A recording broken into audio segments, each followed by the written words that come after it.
এমনিতেই থাকেন কুল কুল,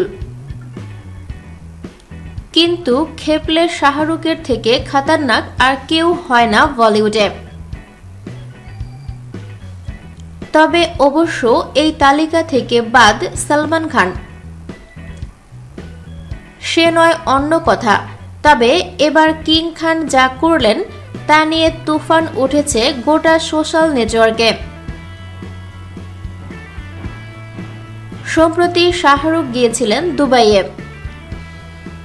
আর সেখানে গিয়েই হলো বিপত্তি। দুবাইয়ের এক টিভি শোয়ে হাজির হয়েছিলেন শাহরুখ।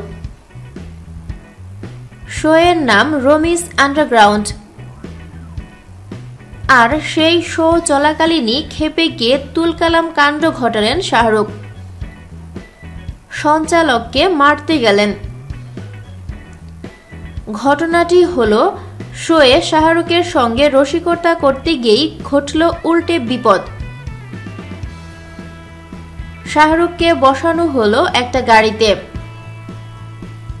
আর সেই গাড়িকে নিয়ে যাওয়া হলো এক চোরাবালির মধ্যে। যেই না গাড়িটা চোরাবালির মধ্যে গিয়ে ঢুকলো, গাড়ির মধ্যে থাকা অন্যান্য অভিনেতারা তো কাদা থেকে বেরিয়ে এলেন, কিন্তু শাহরুখকে বের হতে বেশ কষ্ট করতে হলো। আর এই ঘটনাকেই খুব একটা ভালো চোখে দেখেননি শাহরুখ, চড়াও হলেন সঞ্চালকের উপর। সঞ্চালককে মারতে গেলেন শাহরুখ। থ্যাঙ্কস ফর ওয়াচিং ভিডিওটি ভালো লাগলে লাইক প্রেস করুন এবং শেয়ার করে সবাইকে দেখার সুযোগ দিন।